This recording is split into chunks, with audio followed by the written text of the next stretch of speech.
mislite, zakaj so take dogodke pomembne za podjetnike? Mislim, da je to osnova našega delovanja, kajti brez gospodarske iniciative, brez gospodarske perspektive ne moremo razvijati našega družbenega razvoja.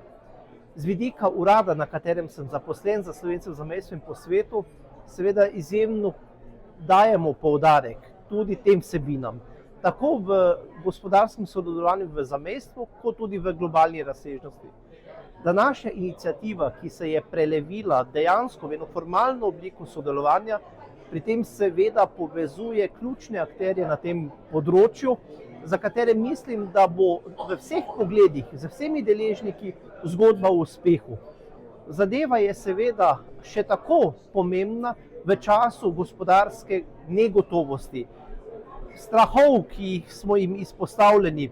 In danes demonstriramo tukaj, da je več optimizma upravičeno, da imamo izjemen potencial, ki ga z združevanjem vseh tistih, ki lahko ves potencial slovenskega naroda izkoristijo, tudi kanalizirajo do vsakega posameznika, kjerkoli po svetu. In v povezovanju smo močnejši, smo bolj enotni in jaz se prihodnosti ne bojim.